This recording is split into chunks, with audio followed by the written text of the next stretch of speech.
everybody, and welcome to the Jersey Shore Podcast. Today, we've got a packed show, from breaking news to topics that will keep you informed. So please click the subscribe button to get notified of upcoming episodes. If you like what the Hammer talked about, then share the Jersey Shore Podcast to others. Damon also looks forward to your comments during this episode. Tonight's Jersey Shore Podcast.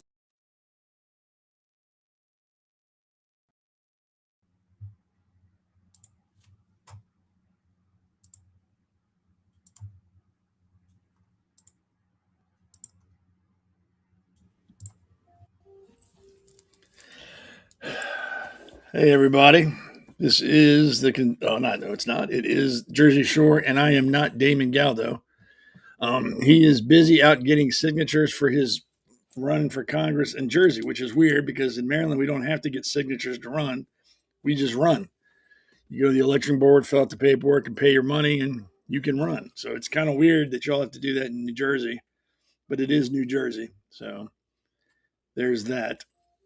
So he's busy doing that to make sure he can run and take care of business there. So he asked me to sit in for him. And I said, sure, why not? So here I am. Got a guest. We'll get with him in a second. We're going to run through the breaking news, and then we'll jump right into it. So the first thing that came up with the news that I thought was pretty interesting, we can bring up that picture from the New York Times. Excuse me. Iran sends out suspected operational trigger to activate sleeper cells abroad after Khomeini's death, U.S. officials warn. And a little bit more in depth than that, Iran sent out a possible operational trigger to activate sleeper assets abroad after the war with America and Israel began.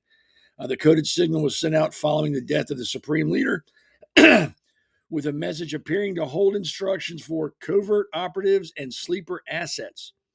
The message could be intended to activate or provide instructions to pre-position sleeper assets operating outside the country, the alert warned. Do I think that's like the truth? I don't know. But I do know that Iran is the world's biggest sponsor of terrorism, so I wouldn't put it past them. I would take that as a red flag, not a guaranteed warning, but something you should be aware of. And again, just be situationally aware. Just know what's going on around you. You don't have to be panicky. You don't have to lock yourself in a safe room or a bomb shelter. Just be aware of what's going on, and you'll be okay. If you can carry a weapon legally, I would advise you to carry your weapon. Be proficient with it. Know what you're doing with it. Just normal, everyday things. Just be aware of what's going on around you, and I'll get into that a little bit later.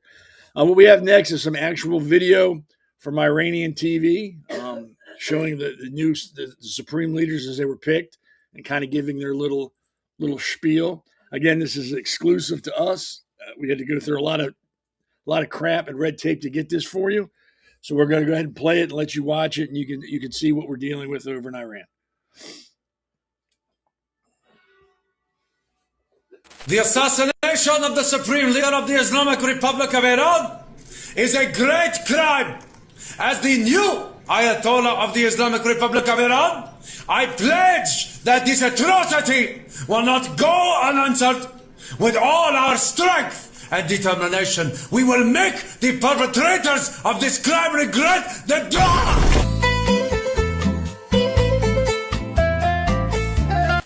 The assassination of the new Ayatollah of the Islamic Republic of Iran is a great crime. As the new Ayatollah of the Islamic Republic of Iran, I pledge. This is hard to get. Hello? New Ayatollah here. Look, I really didn't want this job, okay? I just joined the government like 3 weeks ago, and I was sitting in a cubicle way off in the corner, and next thing I know, some folks talking across the office are all like, let's get Ahmed to do it. No one will miss him. I heard you guys. So, yeah, I'm just hoping we can all be cool here. There's no need for things to get all... Oh. Wait a minute. False alarm. It's just my new pager. It's the latest model. You can even play Snake on it. In fact...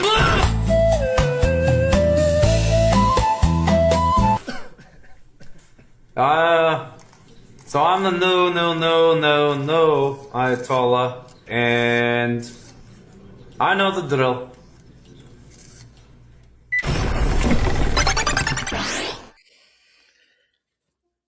So yeah, we had to go through a lot of red tape to get that. As you can see, they're burning through leaders left and right. It's got to be pretty, demoralizing to have to go through that. But that came straight from our secret connections high up in the government. So we'll hopefully can bring you some more stuff like that in the future. Again, that's exclusive to us. Thanks to the B, Babylon B. We appreciate them. Funny, I don't know if you ever follow them, but they're very funny. You should check out their pages. They are definitely worth it. They're very funny. All right, so excuse me. Let's get our guests involved here and start talking about some really important stuff that we need to talk about. And again, we have the chat. You can join in anytime and ask your questions. Again, I will try to get to your questions.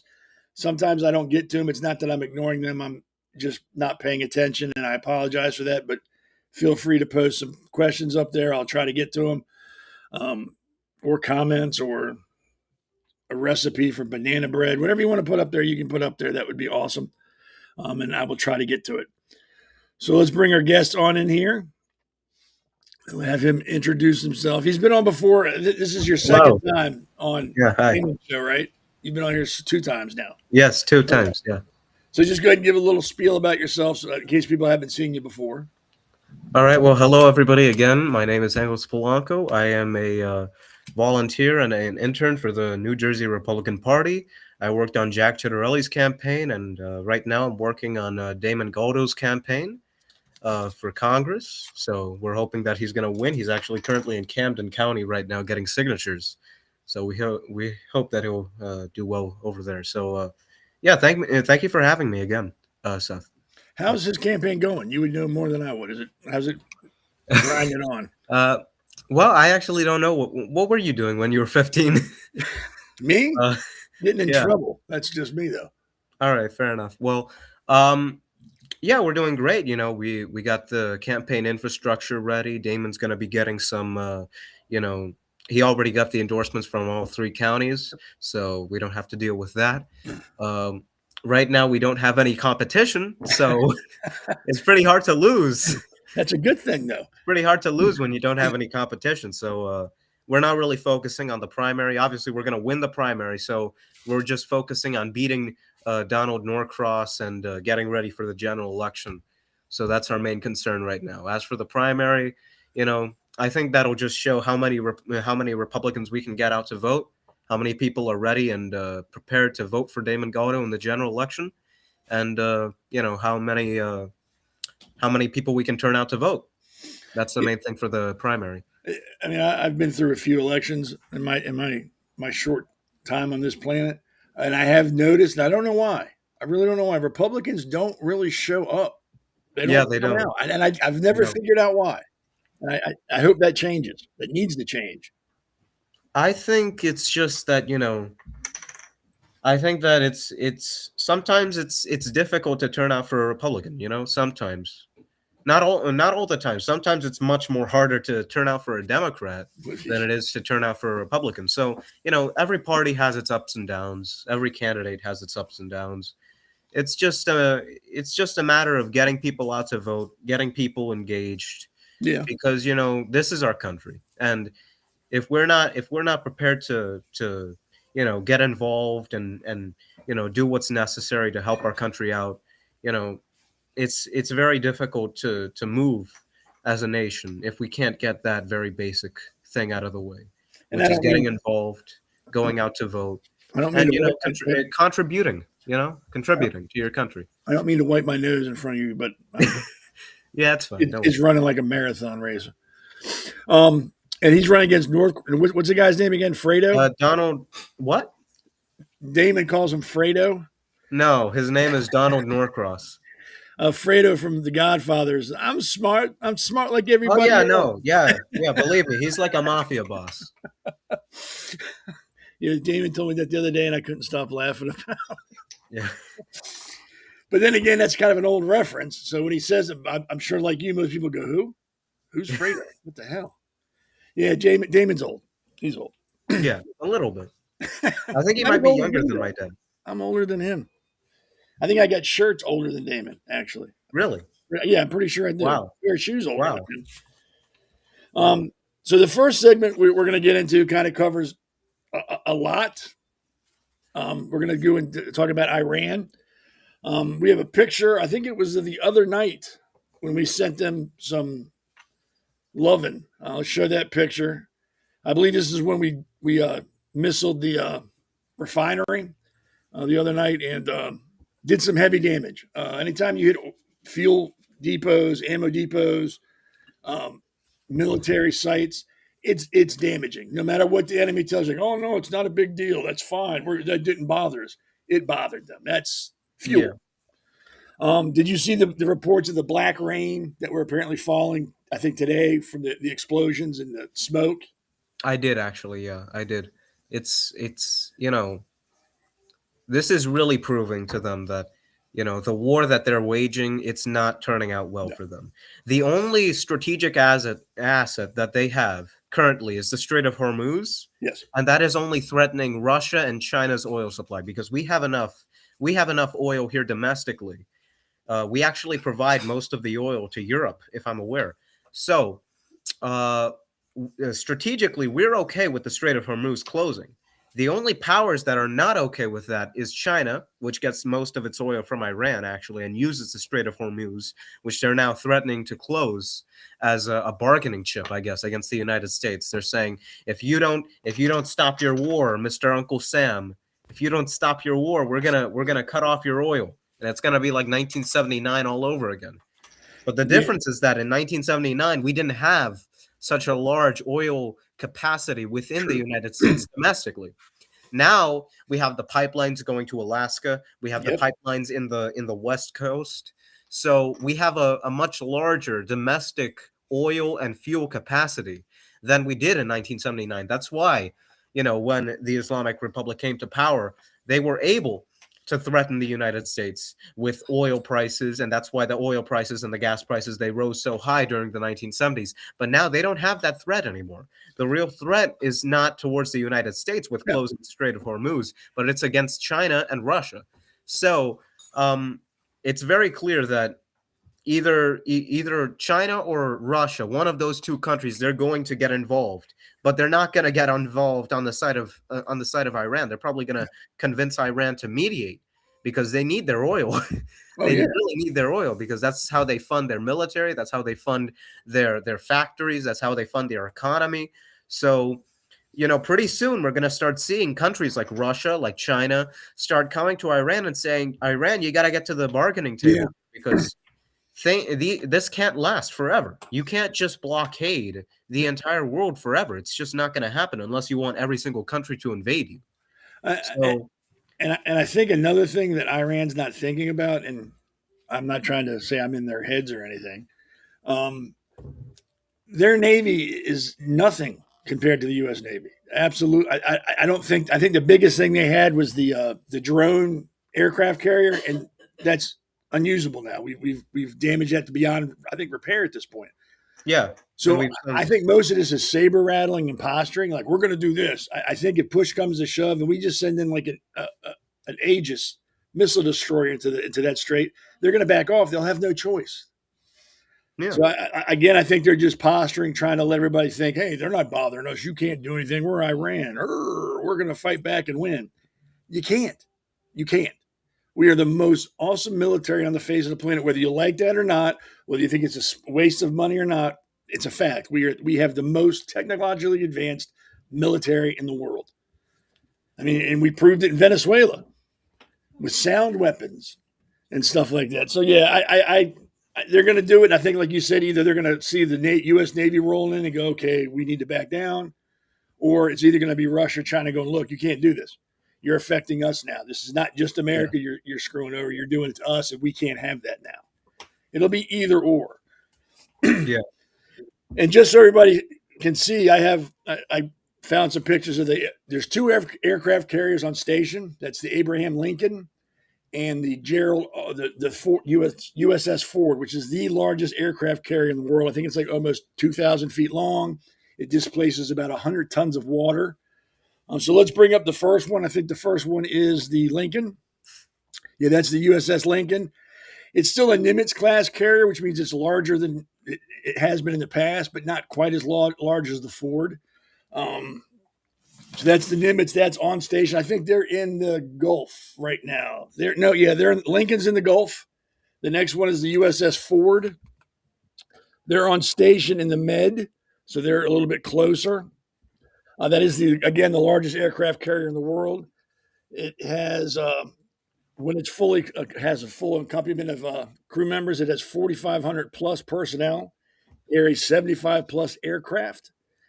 It's about almost 1,700 feet long, and it, like I said, displaces about 100,000 tons of water. It is a monster. It's a floating city. So that's on station, and I believe it's the USS H.W. Bush, another aircraft carrier, is on its way to be on station.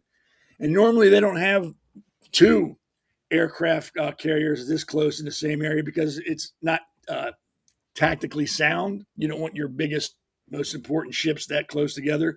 Same reason why you don't have the president and vice president appearing at the same time at the same place for various reasons. So we have three on board, or three on state, two on station, one coming in. Plus, I can't remember how many Arleigh Burke class guided missile destroyers they have out there, plus all the submarines they have out there, plus the 50,000 plus troops in the region that are there. So yeah, we're not being shy about what we want to do. We want Iran to understand we want to decimate them. This is not a little stop it. This is, we're going to beat you down and keep you down until you realize that you're not good people. Your government is horrible. You kill your own people. Do you think we're going to put boots on the ground?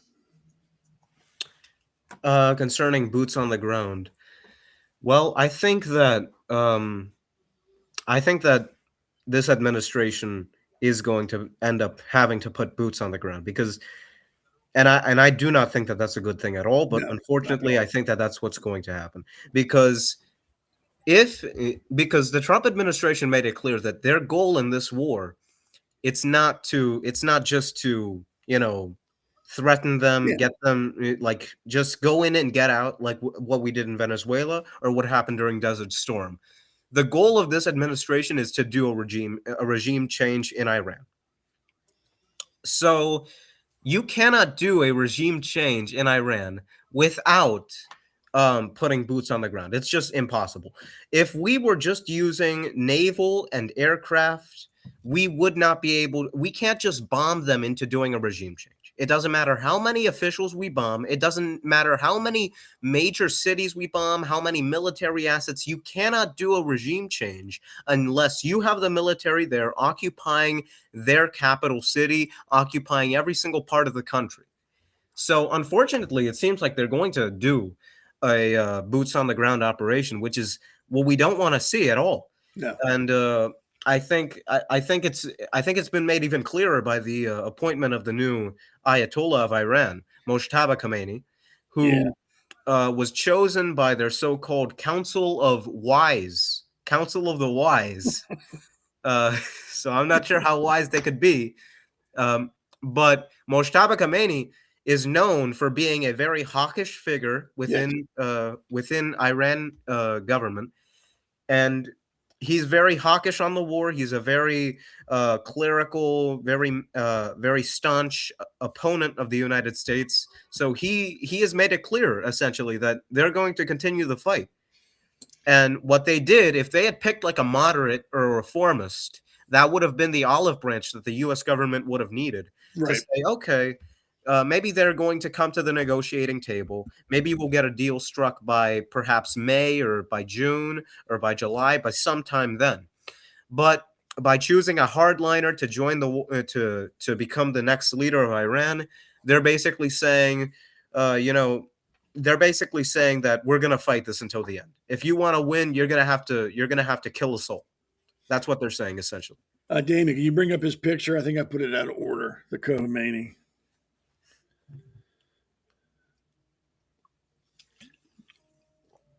There he is. Yeah, he's a 56-year-old hardliner. Wow. He's 56. Yep, he's a hardliner. He, like you said, he is not for reform. He wants nothing to do with the West. He is definitely, and I believe that's he's the son of the recently deceased Yes, he is the son. Supreme Leader. So he is definitely his father's son. He has no desire to do anything except keep his country the way it is. And like you said, this does not bode well for peace talks. This doesn't make anybody go, oh, they really don't want to do this. We need to talk. You're right. And I think as far as the boots on the ground, the Kurds are going in now. I think we've given them some intel and they're rushing in and hitting some cities from what I understand. I don't know how effective they're going to be, but maybe they're hoping that'll be our boots on the ground and we don't have to commit U.S. troops. I'm not sure if you have the clips of that, but I actually saw some footage from some news sites showing the Kurdish military moving into Iran, and they have a lot of weaponry. They have tanks, well, not many tanks, but they have trucks, armored vehicles. They have a lot of infantry, a lot of weapons. Most of the military, actually, surprisingly, is made up of women. Oh, really? Most of them in the Kurdish military is made up of women, surprisingly, which I did not know that. But from all the videos that we've seen, most of them seem to be women, actually, who are leading the fight. So I'm not sure if that's because of Sharia law, that it may be the reason that a lot of women are fighting, or if it's just due to the lack of population. But a lot of women are actually fighting against Iran for Kurdish independence. The main issue, though, that I would bring up with the Kurds is that I don't think they have many goals besides giving Kurdistan independence. I don't think they want to go all the way to Tehran. I don't think so. It's like, it's like asking a regional state like Chechnya. You remember the Chechen War, right? The Chechen War of 1994. That's like asking the Chechens, hey, Chechnya, do you want to go all the way to Moscow and take that over for us? You want to go see Boris Yeltsin? You want to go have a chat with him? Why don't you do that? So I think that while that was a little bit of a more dramatic, comparison, I think that the Kurds, they might be an asset, but mostly they just want to give their country independence, which is obviously a very noble goal. Oh, yeah. But that doesn't serve American interests in the region at large. So unless the Kurds are willing to go all the way to Tehran and occupy the government, which I don't think is very likely, we're going to see boots on the ground, which is unfortunate. My thing when it comes to depending on like local, and for lack of a better word, militias or local, or regional tribal things like this, their ideas and their loyalty sway. Just because they're fighting for us now does not mean in 3 or 4 months they're still going to want to fight for us. I don't think we, like you said, I don't put much faith in them, not because who they are, just because of that region and the history in that region never stays the same for an extended period of time. And I don't. I would like to think they could do that, but I don't.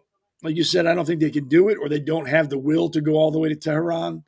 I just don't want American troops on the ground. I hope we can avoid that at all. I hope the bombing puts the fear of God into these people. Like, look, they're not even putting boots on the ground yet, and they're parking lot in our country. We can't win this. There's nothing we can do. I hope it gets to that point.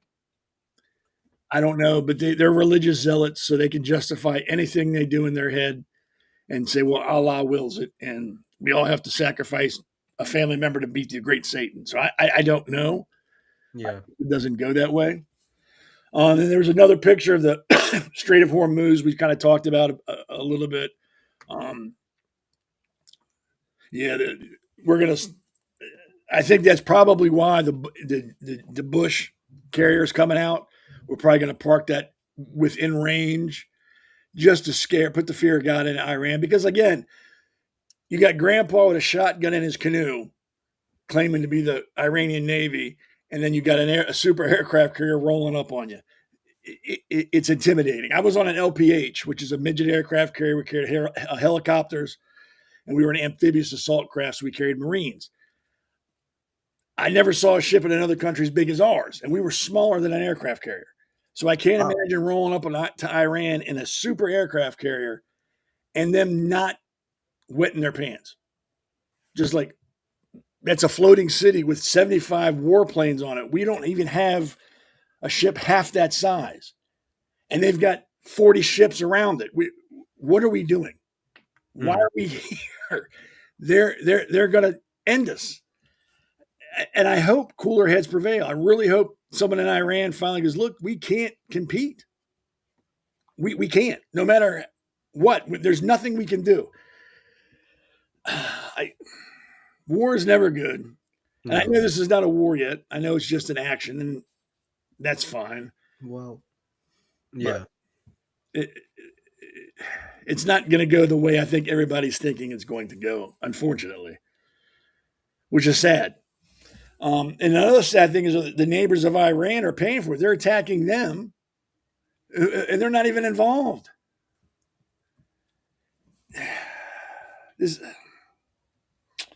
They should avoid. Can't do it now. Yeah, I think that I agree with your. I agree with your sentiment that war is not always good. Correct, not always. But never is a strong word, because the War of American Independence, that was a good war. I put war into three categories. There is righteous war, which is war for a just cause. Like World War II would be an example of a righteous war. I agree. Which was us fighting against the Nazis, fighting against the National Socialists who were trying to exterminate millions of people. Then there is holy war, which is also good. An example of holy war would be the Crusades, right? We don't have a lot of holy wars now. We don't have a lot of holy wars now, but the Bible does support holy war. There's a lot of examples of holy war in the Bible. Yep. For example, the war against the Amalekites with Israel, fighting against the Amalekites, the war against Babylon. So those are examples of two sorts of good war, if there can even be a phrase, good war. Right, I got you. And then the last type of war is pointless war. And pointless war is just war for the sake of war. So essentially, pointless war is when you have let's go to war because they're raising our taxes. Let's go to war because of that.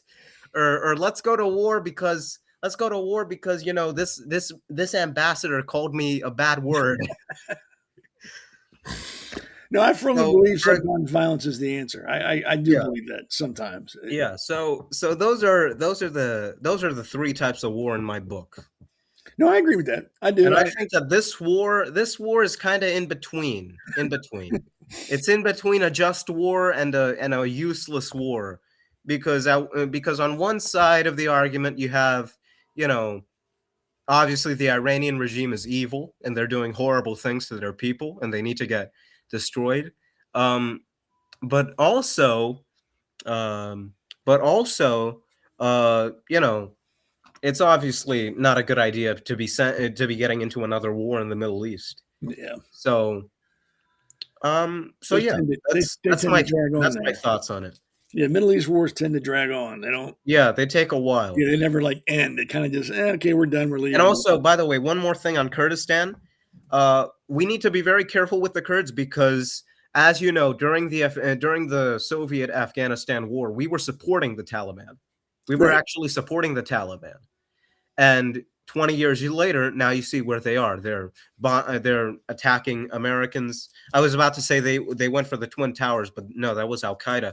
But the Taliban was obviously fighting against the United States. So, well, I'm not saying that the Kurds are going to do the same thing, because I'm pretty sure that they're good.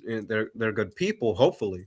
But obviously, we have to be vigilant because we had the same idea about the Taliban, right? And now they're basically oppressing their people in the same way that Iran is. Oh yeah, even worse. Yeah, I was going to say extreme. They're very extreme in their. Yeah, I don't even think women can.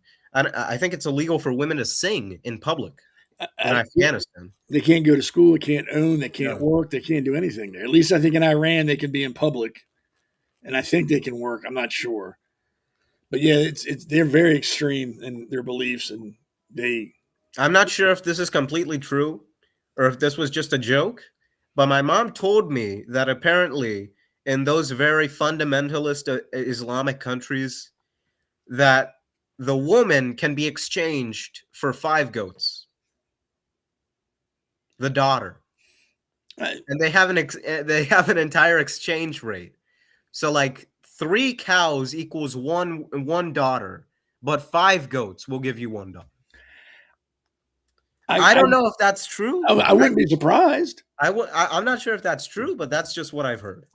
I mean, it wouldn't shock me. I mean, they do some crazy. Well, to me, they do crazy. To them, it's probably everyday normal stuff. But to me, that's crazy. I'm sure they do crazier stuff than that. Yeah.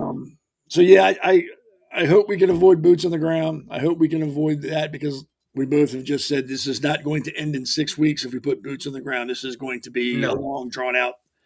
Yeah, let's not think that this is. Let's not think because I know a lot of people. A lot of people thought that the war in Ukraine was going to be a 3-day military operation, and I feel like a lot of those people who were saying that are now saying the same thing about Iran. And Ukraine, it went from being a 3-day military operation to a 3-year military operation, and it's still ongoing. So let's not get this idea that Iran is going to surrender in a week or Iran is going to surrender in 5 days or 3 days. No, this is going to be a long war unless they're willing to come to the negotiation table. And like we just said, the appointment of the new supreme leader shows that they're not backing down. They're willing to go to the wall on this one. But who knows? Maybe after we kill him, maybe they'll. I'm surprised they haven't yet. Maybe then they'll decide to come and negotiate.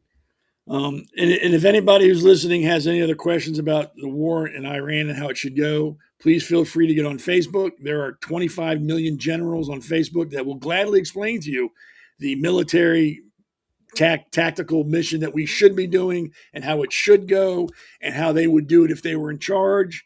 Military geniuses. They obviously graduated from West Point, top of their class. I mean, there's Alexander the Great, Patton, and then the Facebook generals. These guys are incredible. Yes. I'm surprised the Pentagon hasn't called them yet, to be honest with you. Maybe they have. Maybe we just don't know. Maybe they're running the country. They could be. I mean, they are that smart. And they're so smart. They go from military genius to microbiologist to climate change expert to NASA scientist. They just know everything. And it's impressive to watch them work. Literally, like the entire Library of Alexandria just got implanted into their brains. All the knowledge. It's awe-inspiring. They got the brain of Albert Einstein, Isaac Newton, Stephen Hawking. They got it all. All of it. Throw Spock in there. You've got everybody. Yeah. They've got everybody. What even is Spock? All right, we need to take a quick break, and then we'll be back, and we'll talk about some more stuff that we find interesting. All right. Hey, it's great to be on with you. This is a great podcast. It's a lot of fun, and it's informative, and it's real information. It's none of the frills and none of the nonsense that you hear on the legacy media.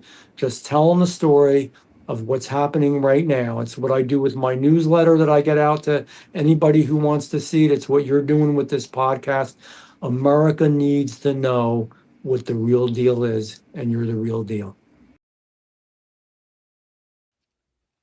Hello. That was pretty nice. That was off the cuff, and I think Damon was just interviewing him, and he just threw that out there. So that was pretty impressive. And good for Damon. He's a good guy, and has a great podcast, has a great radio show. Speaking of that, Alexander Levine Live will be having APN's first ever exclusive international interview with Martin, and I'm going to butcher his last name, and I apologize. Ugrosti. He is the Deputy State Secretary of the Prime Minister's Cabinet in Hungary, I believe. She will be interviewing him on Thursday, March 12th, 8 p.m. here. I think they're 6 hours behind us, if I remember correctly. So it's the best time for him. She'll be interviewing him for an hour. And they're going to be talking about energy, re-election of the Prime Minister, the illegal immigration, I guess they have in their country as well, and the U.S.-Hungary alliance. Again, that's going to be Thursday, March 12th at 8 with Alexander Levine Live. Should be pretty good. I might watch. I'm a little interested in that. I'm surprised that they have an illegal immigration issue in Hungary. When I went to Austria a few years ago for a wedding, and they have a big. I think their big issue with illegal immigration are Turks. I thought that was in Germany that had the main issue, and that was with Syrians. I think it's Germany has the Syrians, and if I remember correctly, it was the Turks in Austria. They had a big problem with them. Oh, that's weird. And It's weird because Turkey is in NATO, but Austria isn't in NATO. Right. And that doesn't make any sense. Yeah. And when I was there, I was talking to a friend of mine works in their White House, their government, and that was the big issue. And when people say, "Well, ICE is violent, they're rough," I said, "You have not been to Europe and watched the Polizei and their immigration people round up people. If you think we're violent, they are definitely, I guess they would call them barbarians if they think we're violent. They don't play around overseas. If it's time for you to go, it's time for you to go. They don't wait. Yeah. They come get you." So yeah, I always laugh when well, ICE is violent. You ain't seen nothing yet, baby. Go overseas, overstay your visa, find out what happens then. Yeah. And it's surprising, like a lot of people, they say that Trump is being overly harsh on the deportations, but Obama actually carried out more deportations than we've seen in this term. Obama actually carried out, I think it was between 2 and 3.1 million deportations. And ICE was started under Bush, not Trump. But see, if it wouldn't be Bush, it would have been Obama. But it's okay because that wasn't Trump doing it. It's all right then. It's fine. Yeah. That we can live with. Trump does the same thing. It's bad. We can't do it anymore. Not even the same thing. Less. Trump does less. Something similar to what was being done before. We can't do it because it's not right. Yeah. Where were all the protests? Where were the Alex Preddies and the Renee Goods of the world when Obama was deporting 3.1 million people? Oh, it was okay because it was Obama. They were gone. They were celebrating Obama. They were saying he's the best president of our lifetime. And he's the best president. He's better than Lincoln. He's better than Washington. he's better than every single president. Better than Roosevelt. He's the greatest thing next to sliced bread. And he was separating families. And not a word. It was okay. I'm pretty sure that they started putting kids in cages under Obama. I think towards the end of him, and then when Biden got in, he continued it. Biden. I think I'm not sure if this is true, but Biden, I think he built more of the border wall than Trump, or at least he still built border wall. Yes, during his administration. I mean, as much as you'd like to say they didn't do anything like that, it's false. They continued it, maybe not at the pace now, but they were still adding to it and enforcing the law. Yeah, clearly it must have been a good strategy. If they had to keep on doing it, it must have been a great idea. It had to have been until Trump got it. Then it's not a good idea anymore. It's a horrible idea. Why are we doing this? Yeah. It has to stop. Excuse me. So the next segment here is called "Meanwhile Back at the Ranch" because there's still stuff going on here that is just as important, if not important, than what's going on halfway across the globe. I don't know if you've heard, but I'm sure or you've heard. Mark Wayne Mullins has taken over. Well, not yet. He still has to be confirmed. Yeah, confirmed, right. He's still got to be confirmed. He is replacing, I'm sorry, Kristi Noem, who they say has resigned. Some people are saying she's fired. I guess that's however you want to read into it, but now she will become the special envoy for the Shield of the Americas, whatever the hell that means. I don't know. Yeah, no, yeah. It's like they just put her in the kids' corner at that. I was going to say, it's like a participation. You got sent to the kids' table. Thanks for coming. Here's your trophy. Get out. Do you agree with that? Do you think they should have let her go? Well, honestly, Kristi Noem, I think that Kristi Noem, she had a very hawkish stance concerning Minneapolis to the point that Trump had to send Tom Homan over there. I think that, whether or not the people who were doing it were justified or not, the fact that there were deaths under her tenure, several deaths under her tenure, that's a bad look. And it was even worse considering that disastrous hearing before Congress. It was both before the House and the Senate Judiciary Committee. So I think it was time to let her go. I think you gotta put a good dog down sometimes, and she was really past due. We really had to put her down, because if we didn't, she would have just caused more damage to the administration. And I'm actually going to make a prediction. I think that we might see another cabinet reshuffle concerning Pam Bondi due to her situation with the Epstein files. Hegseth might end up on the chopping list. I'm not sure about that. Really? But many people are concerned about Hegseth's performance as a Secretary of Secretary of War, not Defense anymore. No, it's War. Secretary of War.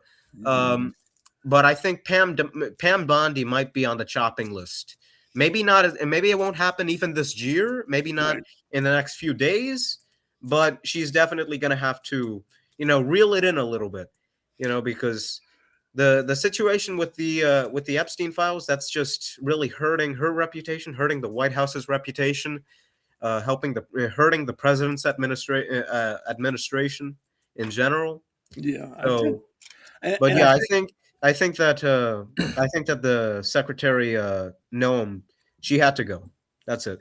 I tend to agree, and I think when the excuse me, Alex Pettit thing happened and it was labeled immediately domestic terrorism before any investigation, I don't think that helped her at all either. I think that probably was one of the final nails in her coffin. Like, hey, we can't be doing this. You can't be calling people terrorists until we have an investigation. I mean, we got to pump the brakes on this, and she didn't. Hegseth, I'm a little shocked that you think he might go. I can see why. He's very abrasive if you're not. Yeah. If you don't understand where he's coming from, it can be taken as, oh, he's being. And I'm not saying that he's doing. I'm not saying he's doing a bad job. Oh, no, I'm just saying that he's very susceptible to getting into a scandal. That's the main thing. Yeah. And I think it was on Hegseth's nomination that it required the tiebreaker vote from Vance. I think it was Hegseth. I think you're right. That required the tiebreaker. I know it was one of the nominations. It might have been Noam or Bondi, but I think it was Hegseth, and his nomination required a tie-breaking vote because the same thing they were saying about Brett Kavanaugh, that he's a drunk, he's a drinker. Yeah, he has a bad temperament, horrible temperament. That's what they were saying about him. So, I think he's doing a great job. Military recruitment rates, you should know about this because you were in the Navy. But the military recruitment rates have actually been skyrocketing. Yes. Millions, maybe not millions, but thousands of people are enlisting into the U.S. military, into the Space Force, into the Army, into the Navy, into the Air Force. So we're really seeing, the military getting back on track. But it's just that Hegseth, he's very abrasive. He's very, very, very strong. He comes off very strong. Yes. So he might be on the chopping block. Because he's not like Rubio, No. Rubio, whenever Rubio has a scandal, he brushes it off very quickly. Yes. Rubio is one of the very, very cool heads in the room. Oh, yeah. And you just don't see that with the rest of Trump's cabinet. I actually think that Rubio might be the best cabinet secretary right now as of this time. I agree. I can't find fault with that man. Even if he says something wrong, he's just so smooth. It's like, oh, I can forget about it. He's a good guy. I'll let him slide on that. Yeah. But I like Hegseth because being in the military, he reminds me of an officer who's for the enlisted. He's not an officer who thinks I'm above you. I'm better. I'm an officer. He's one of those guys that I'm an officer, but I need you guys to be with me. I need you to work with me because together we're better than me working at you. That's why I like him. He doesn't look down on the troops. I think he looks at them as equals to everything. Like, hey, you're the ones on the ground fighting. We need you to be better than we need anybody else. I'm going to make you better however I got to do it. And that's why I like him. But I could see he rubs people the wrong way. I could definitely see that. Yeah. I hope not, because I do like a strong military leader. That's what you need in the military. You don't need wishy-washy. You need a megalomaniac running things because it's a tough job. At the end of the day, you're responsible for the lives of millions of people. It all comes down to you. And let's show a picture of Mullen so everybody knows what he looks like. In case nobody sees. I didn't know he was till this happened. So there we go. Never served in the military. Not that that's anything to detract from, but he hasn't. He says he's done some special assignments for the DOD previous to this. I think his big, I don't want to say famous for, but what he's known for is the smell of war speech or whatever he talked about in Congress, I believe. War has a smell, and a lot of vets kind of said, what the hell are you talking about? You've never been in a combat zone. What do you mean? I kind of understood what he was saying. Not even being there. It's like, you don't need to be on a roller coaster to know you're probably going to get sick. You don't need to go to war to know that it's horrible. You can just look at pictures and know, hey, that's probably no place I want to be. Yeah, that's probably a bad thing. Yeah. So I kind of understood where he was coming from, but I also understood the criticism. Hey, don't act like you've been on the front line putting lead down range, because you haven't. Again, not being in the military is not I'm not saying he can't do the job simply because of that. I'm just pointing out what's been said about him and what people are pointing out. Hey, he wasn't in the military. He can't do this. You think he's going to do a good job? Well, I'm going to be honest. The only thing I remember about this guy was when he tried to fight some guy on the floor of the Senate. When he said to that, I think he was the president of the Teamsters. I think so, yes. The Teamsters president. And he said, get your butt out of your chair. I'm going to punch you in the face. We'll find a place to fight. So I'm not sure if we should be having the guy that said, let's go fight, be the guy in charge of all the deportation. Yeah, that might not be a smart move. We're both consenting adults. Let's go take care of this. Dude, relax. It's okay. It's all right. Yeah, and based off the photo that you've given me, he looks amazing. Yeah, he's great. Yeah, he's definitely gonna be very calm. He's gonna look at everything. He's gonna look at every case. He's really gonna think about both sides of the aisle. He's really gonna be very compromising. I mean, just look at his face. I mean. He looks like he's in the middle of like a deep thought right there. Like, what should I say? I want to think before I speak. What should I say? Should I drink Budweiser? Is this a whiskey day or a beer day? Let me think about it. Yeah. But I'm not sure what the criteria is for most of the positions that people get appointed to, because honestly, all I know is that you have to be a member of the military to be a part of defense. Right. That's what I know. You have to have some sort of foreign policy credentials to be Secretary of State. Yep. Homeland Security, I think anybody could do it. Honestly. That's kind of because the first Secretary of Homeland Security was just the governor of Pennsylvania. That's right, yeah. Tom Ridge. Right. Hey, you want to be charged of this? Sure. Why not? I'm free. Yeah, they just picked it out. Yeah, Bush just gave it to the first guy he could think of. He probably gave it to him because he didn't want him to be the vice president in 2004. That could be it. Or maybe he was the first guy that walked into his office when they made the department. Like, oh, there he is. You're in charge. Come on in. Mr. President, I got this. I got the coffee for you. Oh, yeah, thank you for the coffee. You want to be the Secretary of Homeland Security? Sure. Did it come with a pay raise? And I think this highlights the difference between Democrats and conservatives. We can laugh and make fun of people. Yeah. Democrats can't. No. They won't make fun of them. When has a Democrat ever laughed about like Cory Booker? Exactly. Or laughed about Crockett. Tulsi Gabbard. Well, no, not Tulsi Gabbard. Laughed about Elizabeth Warren or something. God. She's a walking comic strip. Oh my goodness! Isn't she Pocahontas? Yes. Yeah, she's like 1% of 1% of 1% Indian. Yeah, and then she said that's her. And then she said, "I'm a Native American." Yes. We could do a whole 3 hours on that crap because there's just so much like that going on. But yeah, Democrats will never laugh or poke fun of their own people. They just won't. And if you do it, they get offended. They get all nasty and scream and yell at you. So that we got that, and I guess with him we'll have to wait and see. I mean, yeah, he might turn out to be like the Babe Ruth. Who knows? Maybe he's like Winston Churchill. You Yeah, know, who because knows? Winston Churchill, he drank a lot, but he was great. He got him through World War II. So Yeah. we'll wait and see. I'll reserve judgment until he gets. Let's see if he gets confirmed first. He might not even get that. Who knows? Yeah, that's the difference between conservatives and liberals. Again, you know, liberals, they don't give anybody a chance. No. If they have an R next to their name, oh my goodness, this guy's gonna be the worst. He's gonna destroy the country. He's an Like, take a antichrist. moment and just like wait and see. Maybe he's not gonna destroy the country. Yeah, You I never agree. know. I agree. Sometimes you just gotta sit on your hands and wait. Hurry up and wait, like we used to say in the Navy. Hurry up and wait.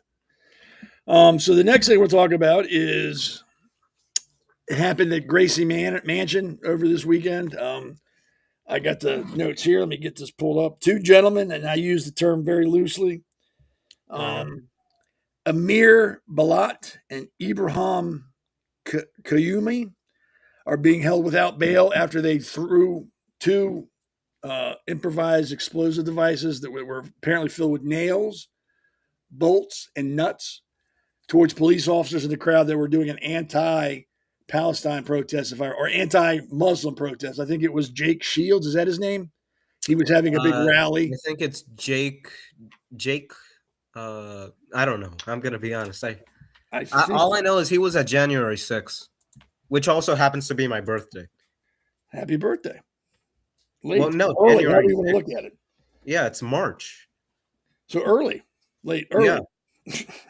I have his name. Like 10 months early. Jake Lang. Jake Lang.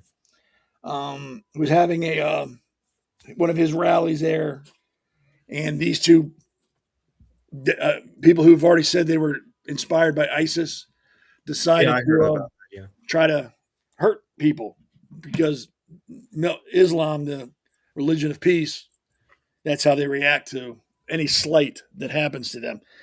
They were from Pennsylvania. Not else much is known right now, except when they were being read their charges.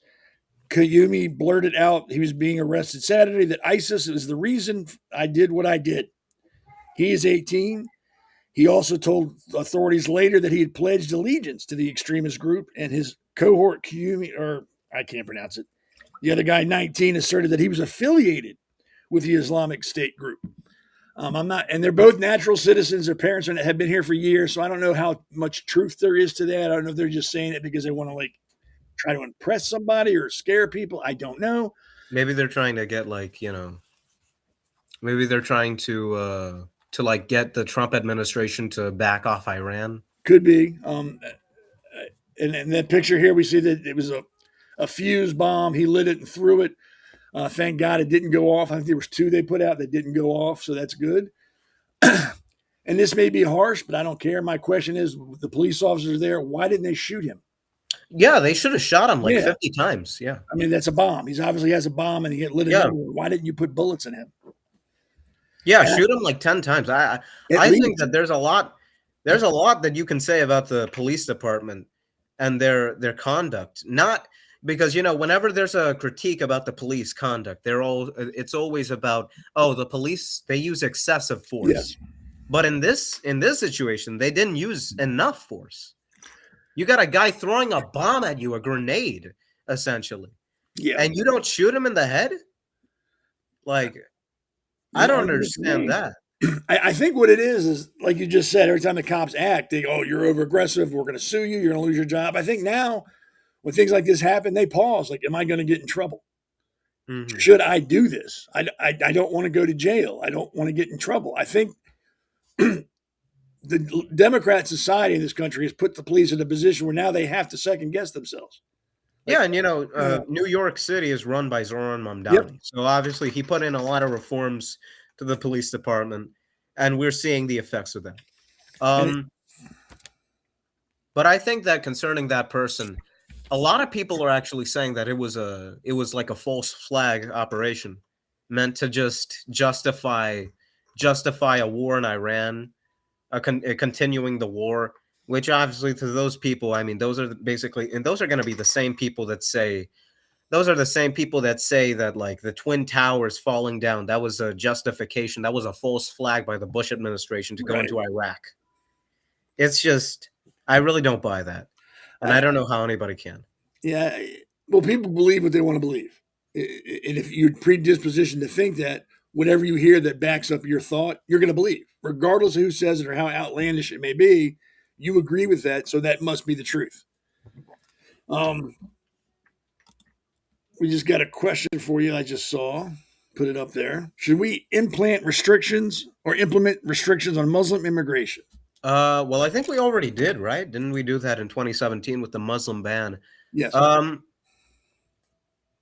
I'm gonna say this. I think that we're a Christian country, obviously, so we need to implement policy that reflects that. So obviously, concerning Muslim immigration, it seems like a lot of the violence is coming from legal Muslim immigration. Yes. For example, before anybody gets very angry at me, let me just say this. Hold on. Okay, hold your horses. Okay, calm down. So, all of the, I'm not sure if it was all of them, but the vast majority of the 9/11 terrorist attackers were legal immigrants who came in from those countries. They came in from Saudi Arabia, from Afghanistan, from Iran. Well, I'm not sure about Iran, but they came from the Middle East. Yes. And they weren't illegal immigrants. They were legal immigrants. Mhm. And they came in, and they were essentially almost like sleeper agents. Yeah. If you check the timeline of events, these people, they seemed very nonchalant. They didn't seem suspicious at all. They were actually they left the hotel. They were staying at a hotel on the day that they were planning the attacks. So obviously, I think that there is a lot to say about legal Muslim immigration, because if legal Muslim immigration was what caused the 9/11 attacks, because the people that came here and did those things, they were legal immigrants, then obviously we need to put common sense regulations on that. Yeah. But a broad Muslim ban, right now, I don't think I would. I don't think that's I don't think that's I don't think that is necessary. Well, not necessary, but I don't think it's relevant to what's going on. I don't think so. I think they're just trying to bait me into a response with that. But Possibly. I personally believe that Islam in general, I'm speaking in generalities, I'm not saying specifically, in general, Islam is incompatible with the Western ideology. It I doesn't agree. mesh. And I think we need to keep that in mind when we allow people from Muslim countries to immigrate to our country, that they do not try to assimilate. They do not try to get along. They automatically go to where their people are, into towns and cities, and try to change that city into the country they just left from. I don't think they would allow me to go to their country and try to turn one of their cities into Las Vegas or New York City. I don't know how we handle that, other than putting a strict limit per year on people from Islamic countries immigrating to the U.S. I don't see any other way around it. Will that mean we're probably going to keep some good people out? Yes. I fully admit that we'll probably keep some people we should have here out, because it'll be tight to get in. But I would rather keep somebody out than have one of my countrymen killed for something that offends a Muslim person, like that guy that shot up the nightclub. That's unacceptable. That's just not acceptable to me. It needs to stop. And people forget that if we do that in their country, there is no court. You don't get to go to jail and have a lawyer and argue your case. They kill you, probably in the streets. So I don't want to hear about how we're horrible by wanting to, stop them from coming in. I don't want to hear it. I think we need to have some, like you said, common sense restrictions placed. I think it needs to be enforced. And I think if we find people who are from an Islamic country in our country that are not assimilating and trying to bring in their own beliefs and push them on other people, they need to be ejected immediately. That's just me. So they can yell at me. They don't got to yell at you. Speaking of people who probably should be So ejected. let me Go just say, ahead. because there's a lot of questions that are being asked, a lot of questions being thrown. So I'll begin with the first question, which was given about 2 minutes ago by somebody called French Flag 9390. So concerning why should millions of Muslim Americans be held accountable for what 19 people did over 24 years ago? And you know, I think that you could ask a lot of questions concerning that. Why do we still have to take off our shoes when we're going to the airport? Why do we still have to go through body scanners when we're going to the airport? It's a part of a broader safety, because obviously 9/11 wasn't the only attack orchestrated by Muslim radicals. There have been a ton of other attacks orchestrated by Muslims. We just talked about one earlier with what happened in New York. So I think that, it's better to be safe than sorry. Yes. I think that there is an issue within the United States of too much inclusivity. We are far too inclusive when it comes to, these people, they haven't done anything bad right now, so obviously they won't do anything bad in the future. Obviously not. But people. We can't take risks as a country. We took risks 24 years ago, and now 3,000 people are dead because of that. We took risks for far too long, and it led to a lot of issues. So we can't continue to take risks. And now for the other question by Cahosen 82783, also in a study published by the University of Richmond, it stated that police reforms and diversity in police force. Well, there it is. I'm going to be honest. I haven't seen that particular study by the University of Richmond. But, I mean, all we have to do is just look at the examples. We have to look at the examples of what happens when police reforms are enacted. Let me see. Let me think of this. When I believe it was in Chicago. A lot of police reforms have been enacted in Chicago. Yes. That have restricted the ability of the police to prosecute crime. And now Chicago is a war zone. Yeah. Now look at New York under the leadership of Rudy Giuliani during the 1990s. They had stop and frisk. While that had some civil liberty issues, we saw a decrease in crime in New York City under Giuliani with stop and frisk. Stop and frisk, it reduced the crime rate. It stopped a lot of crimes from happening. So I think that when you allow police to have more liberty to pursue justice and to prosecute crimes, you see crime decrease. When you start putting a lot of restrictions on the police, when you start restricting their movement, their access, what they get to have, what they can do, in what circumstance they can do it, we see crime go up. So obviously, it may increase approval of law enforcement, but we don't. It doesn't matter the approval rate of the police forces. True. What truly matters is that they're getting their job done, that they're working towards reducing the crime rate and keeping Americans safe.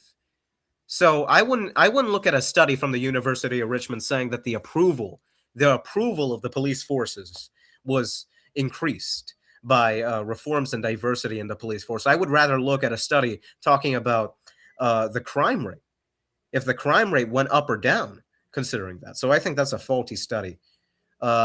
Keep in mind that the Muslim countries were actually more progressive. And please, people, calm down with all the questions, okay? I'll get to your question one at a time, okay?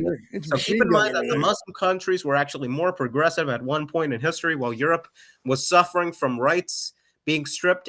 Islamic states were progressive. And if my grandfather had tits, he'd have been my grandmother. What's your point?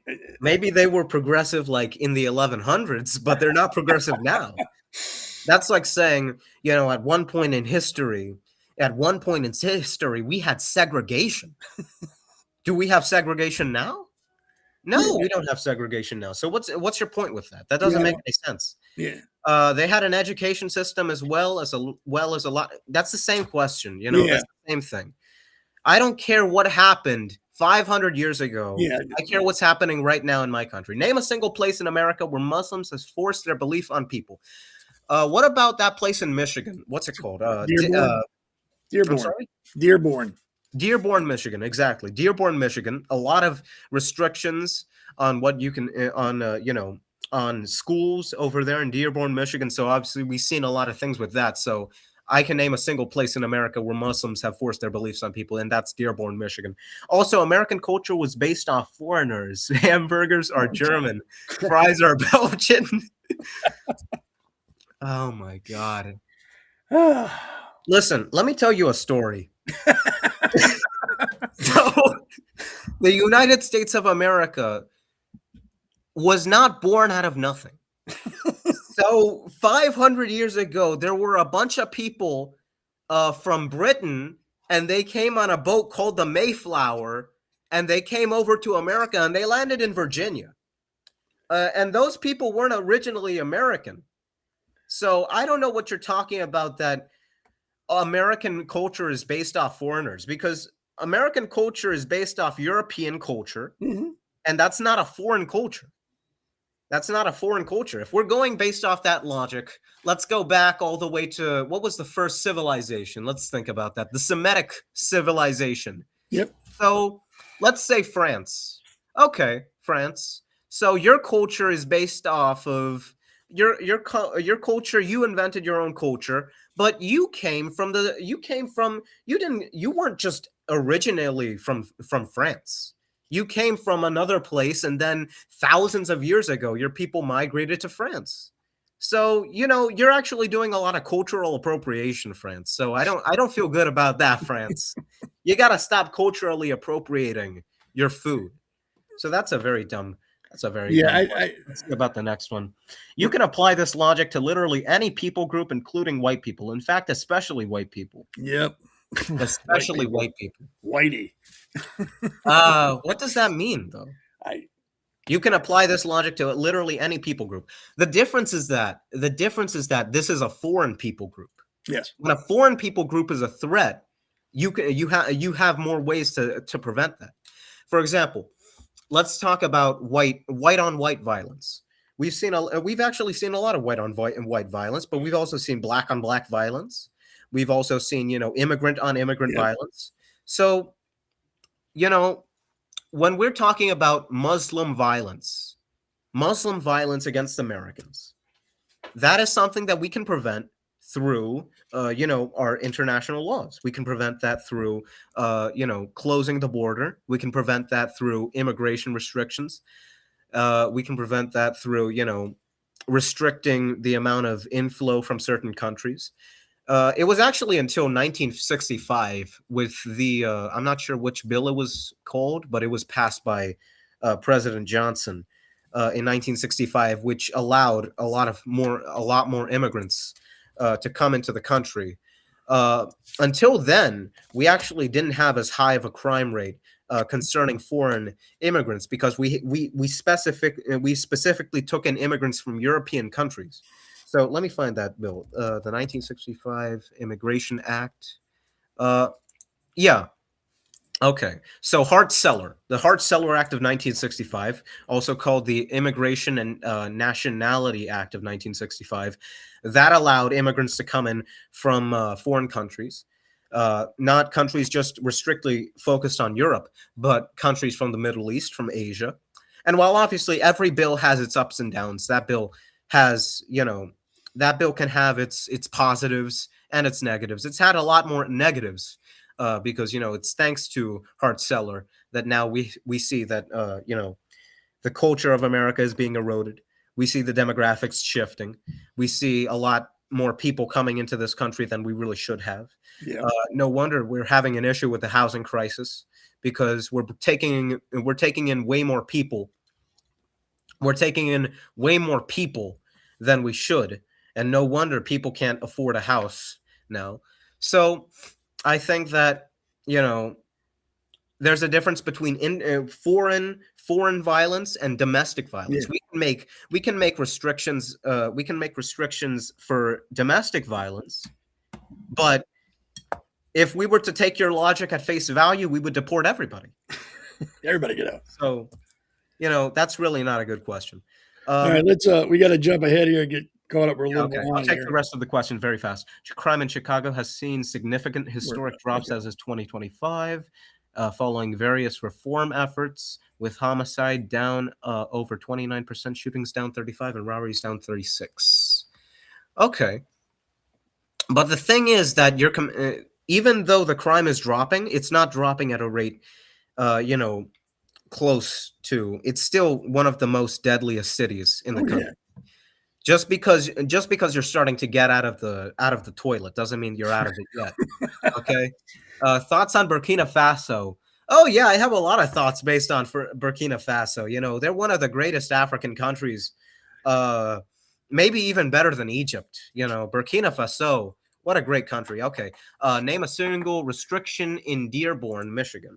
Okay, so restrictions in Dearborn, Michigan, implemented by Muslims. Well, obviously we have the education. Yeah. Some they're and they also they're the city council has been implementing a lot of things now Sharia type things. Yeah, a lot of well, not exactly Sharia law, but things similar to Sharia law. And now people in Dearborn, Michigan, they don't feel like they're living in the same place that they grew up in. So that's an issue. The whole point of the argument was that we imported culture from Europe. We already talked about that. Yeah. The American people were originally white, Anglo-Saxon, Protestant, and racist against other whites. There was no white identity. It is a new concept in American society. Even Catholics were discriminated. Yeah, but that was like in 1927. Like, we don't have to be talking about that now. That was 100 years ago. Now Catholics are considered white. Get what? Polish people are white now. Did you know about that?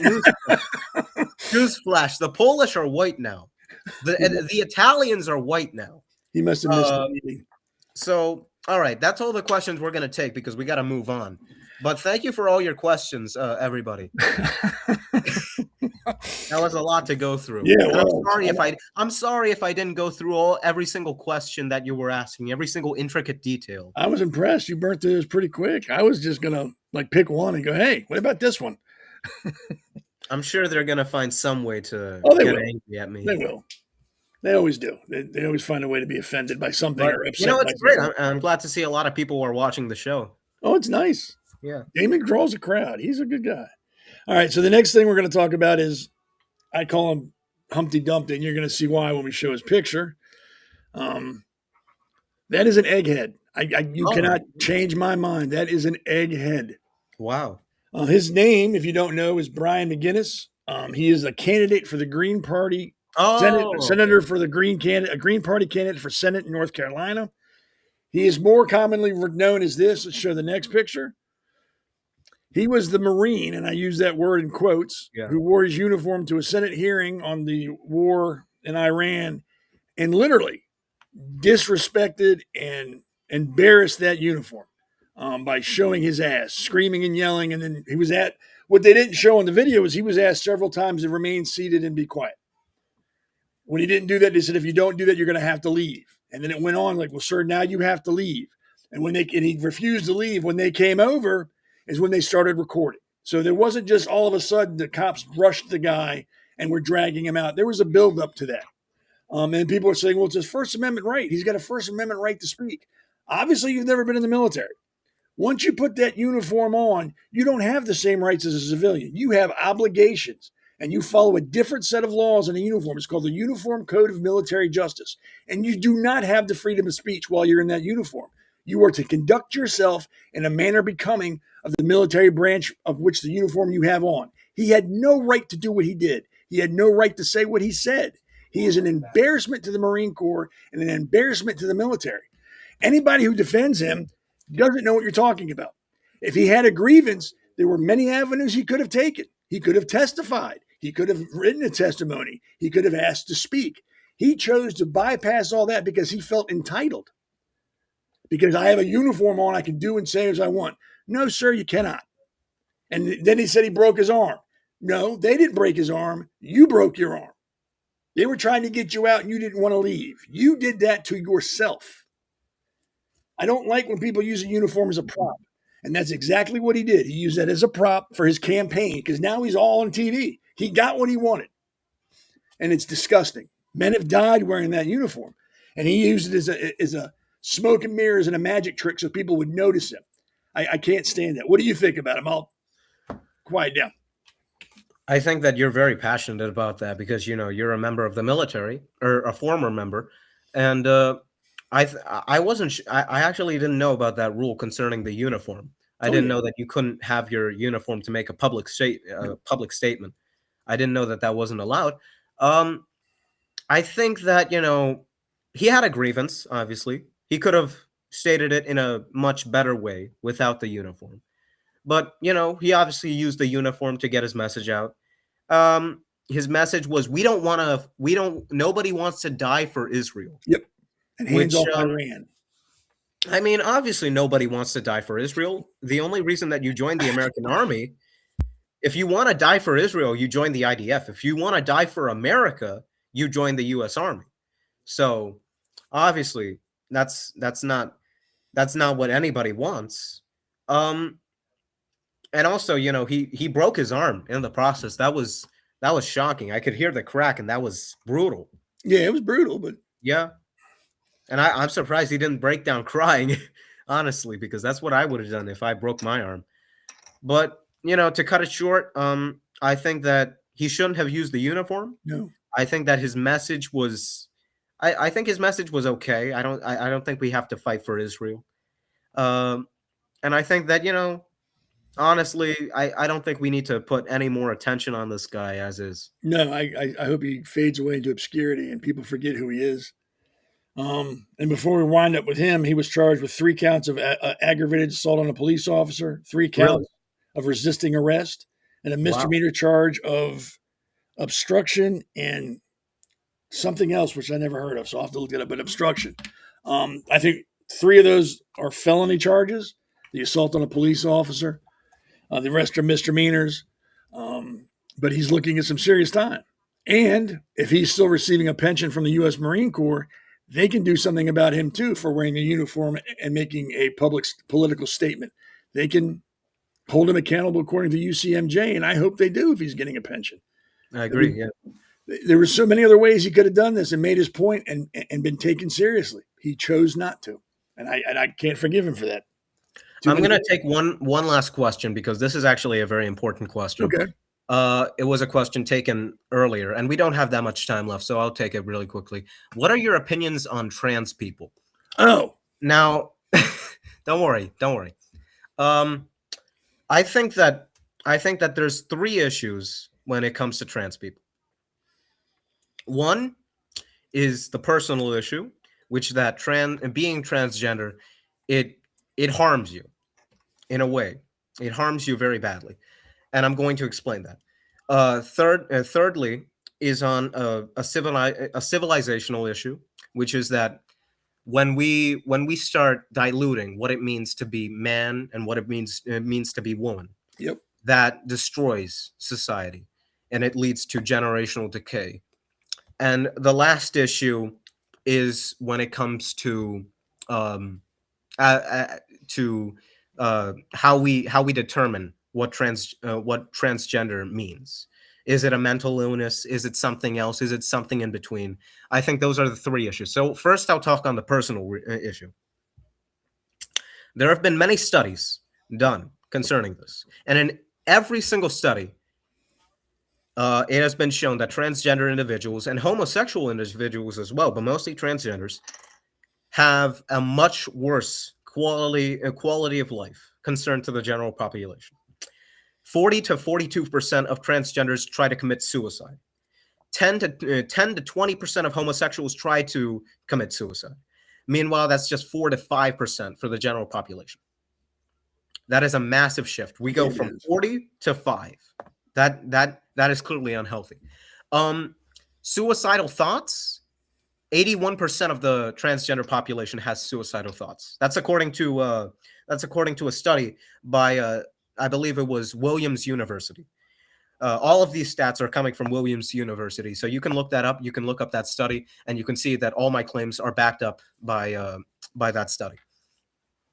16%, around 16% of the transgender population has been incarcerated. That means that they've gone to prison, compared to 2 to 3% of the general population. That's a big shift. Yeah, it is. Depression, 40 to 60% for transgenders, 20 to 30% for homosexuals. Meanwhile, it's only 8 to 10% for the general population. That's on depression. When it comes to anxiety disorders, 30 to 40% of the transgender population, according to that study, 30 to 40% suffer from anxiety.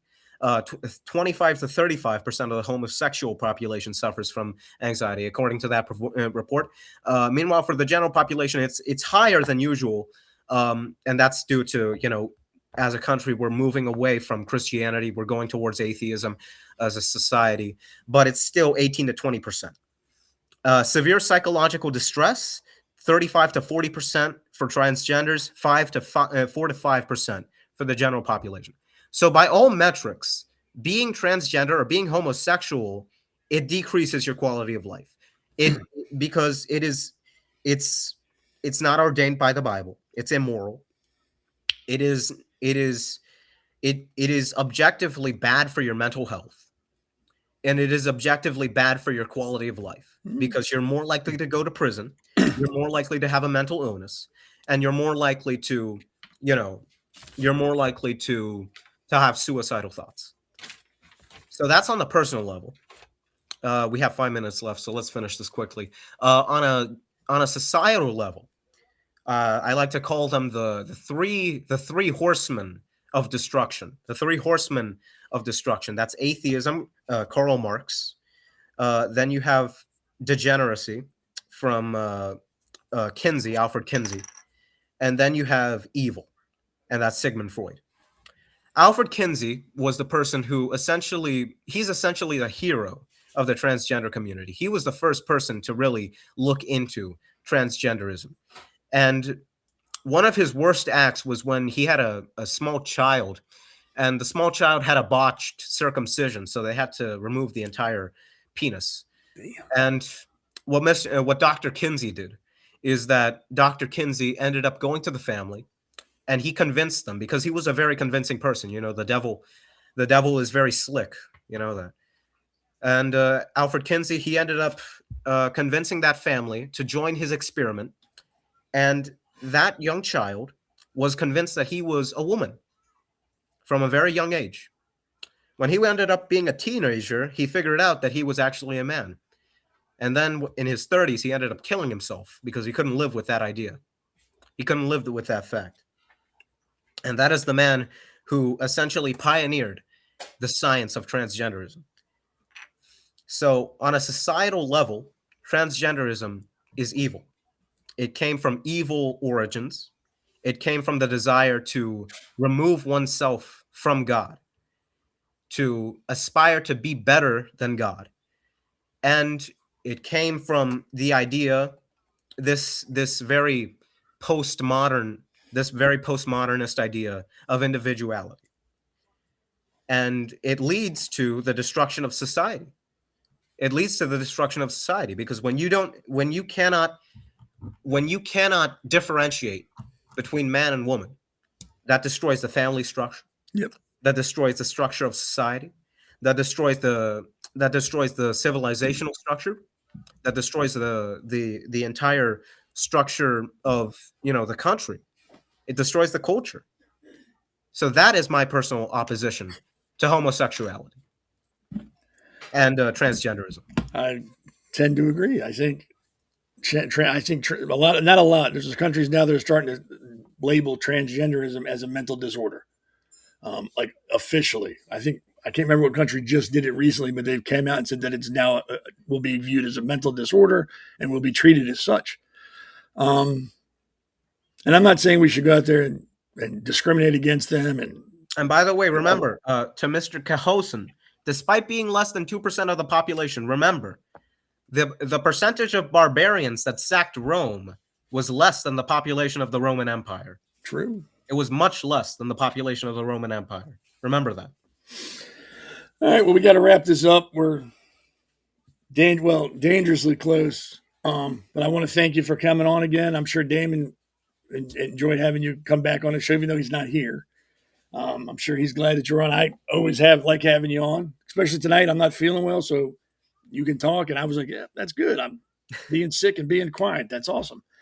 But yeah, and I'm sure this goes for Damon. You're welcome to come back whenever you want to. Just give us a heads up when you want to come on and we'll put you on. It's not a big deal, man. We enjoy having you on. And I think next time I'm on with you, I'm going to wear a tie too, because I'm really feeling like self-conscious. All right. Thank you. Like this t-shirt just ain't cutting it. Don't worry. You're fine. I'm old. I can get away with it. Yeah. But yeah, thanks a lot. I appreciate your time, and it's always good having you on. Before we wrap this up, there's a video we're going to show you. It's for the Franklin Township Canine Unit. Now, the thing with the Franklin Township Canine Unit is that the canine officers are financially responsible for everything concerning their dog, their partner. Vet bills, food, the equipment they have to have. If they're injured on the job, they're responsible for all those bills. The township does not give any money to the upkeep of the canine, which is crazy because that canine dog is a police officer. If you hurt that dog, you're charged with assaulting a police officer. But it ultimately falls onto the officers to take care of their dogs, and they do it because that's their partner. They don't complain. They take on that responsibility and shoulder it. Damon has put together a song video for them to help raise awareness, because there's going to be I guess I want to say like a fundraiser at a winery coming here soon with 3 pretty big country stars will be singing there. And Damon made this video to kind of bring awareness to it, to get people to come. Because it's a good cause. I can't think of anything more worthy than that. I mean, they're out there fighting what you fear, and they're financially responsible to pay for their partner. They get no help from the government that they're working for, which I think is ridiculous, but that's another story. Let's just go ahead and show that video to everybody, and then I'll come back on real quick, and then we'll get out of here. All right.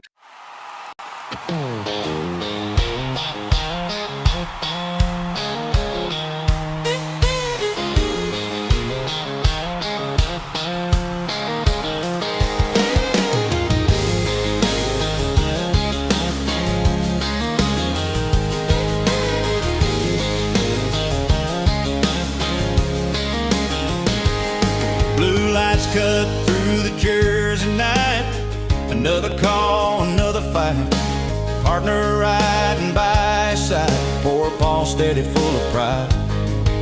He does not quit, he does not slow, runs straight where the danger goes. But when the bills come crashing in, the handler pays again. Yeah, the badge is heavy, the job is tough, but these brave dogs deserve enough.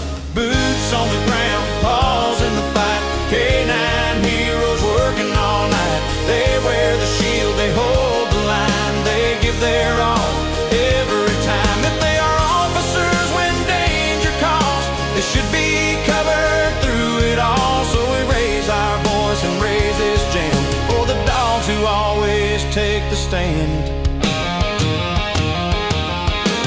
Word got out across the land, Country Hearts started a band. Adam Wardrop brought the flame, Bubba Beer back the name. And Colby Lee Swift with strings that cry, singing for the dogs who never ask why.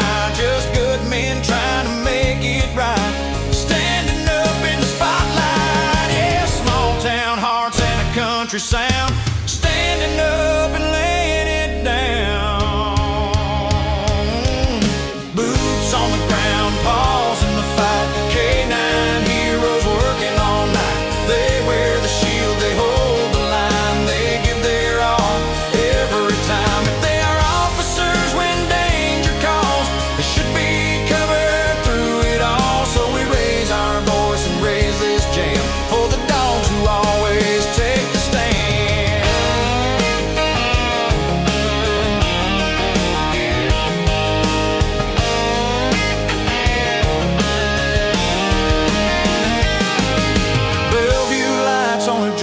Stage, crowd gets loud, the good hearts raise. These dogs do not choose the line, still they cross it every time. Till the budget makes it right, we will sing into the night.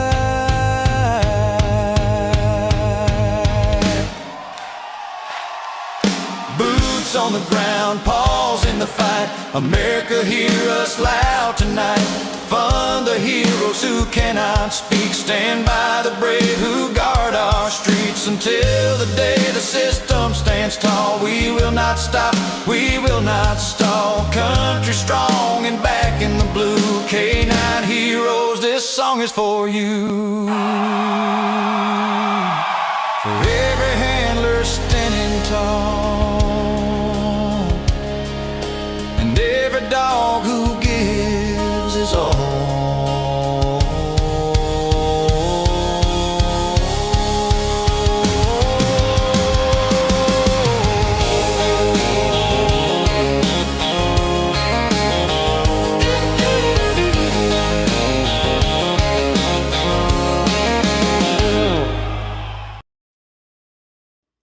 So that was written by Damon Galdo for the excuse me, the K9 unit.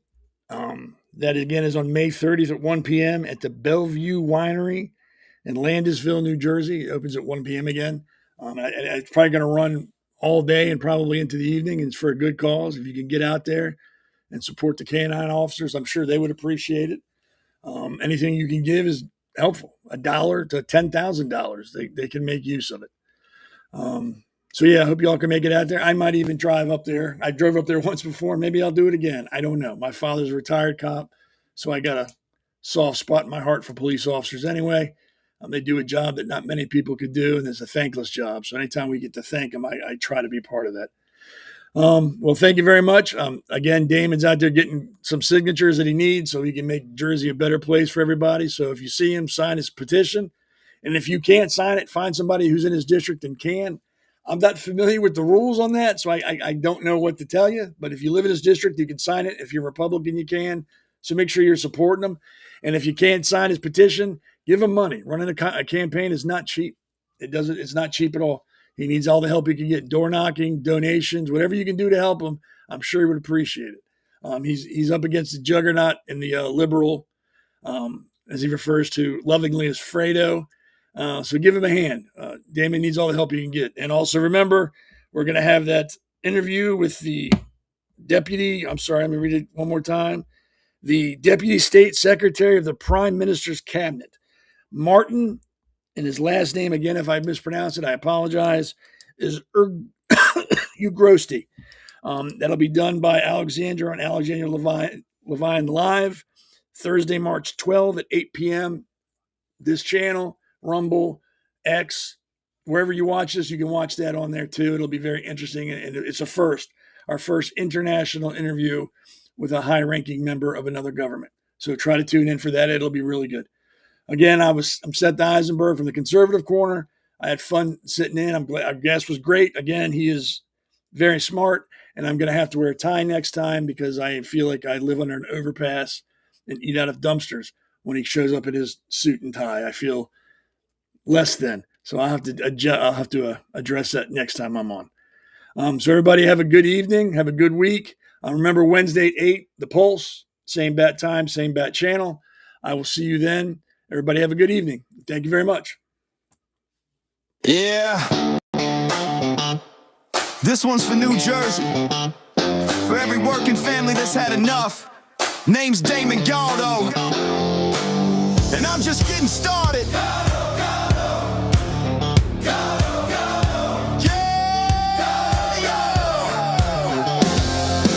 Job site dust to the streets of the shore. Steel-toed boots, yeah, I know what I'm working for. Middle class hurting, every bill going up. While suits in D.C. say, man, just trust us. I'm a builder by trade, put my sweat in the ground. Now I'm building up hope for my hometown. Jersey's my home, blue-collar soul. I don't make excuses, I get it done. That's all I know. I felt the pressure. I've lived that grind, trying to give your kids a better life. I won't forget where I came from, man, 'cause I'm built by work. I'm built by working hands, fighting for working families.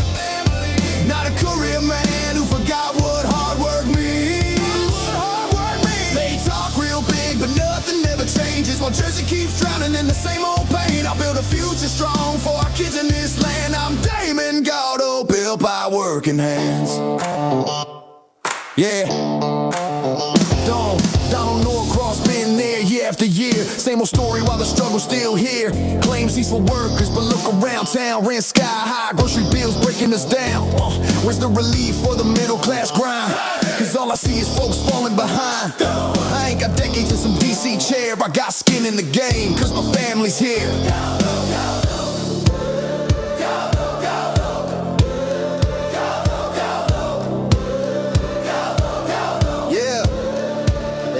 Time, they had their shot. And tell me, Jersey, what have we got? It's time for change, time for a stand, time for a work, and not another plan. Not another plan, not another plan. Yeah!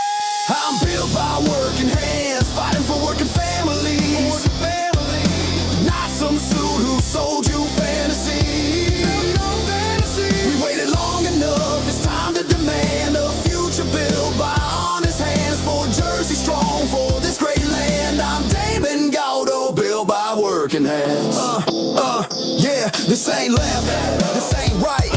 This is fight for what's right.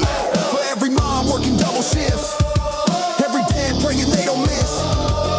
I'm running for my kids, running for yours, for a state that deserves so much more. Not talk, that's the plan. Let's build it back with a working man. For our children's dreams, for a better way. I'll fight for Jersey every day. No empty words, I'll take the stand. Cause I'm built by work.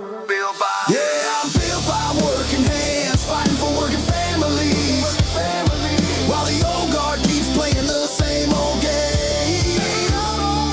But we're done with waiting, done with excuses. It's time for a man who knows how to do this. I'll build a future strong for our kids in this land. I'm Damon Gaudo, built by working hands.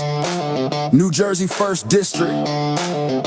If you're tired of the talk and ready for work, walk with me. Gaudo, Gaudo. Gaudo, Gaudo. Gaudo, Gaudo. Make the crowd chant with no music.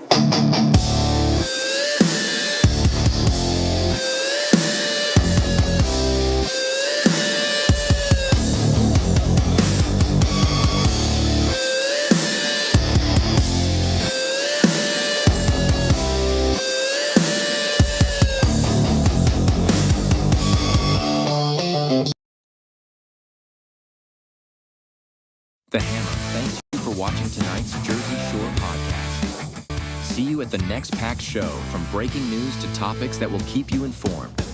So please click the subscribe button to get notified of upcoming episodes. If you like what The Hammer talked about, then share the Jersey Shore podcast to others. Damon also looks forward to seeing you on the next episode.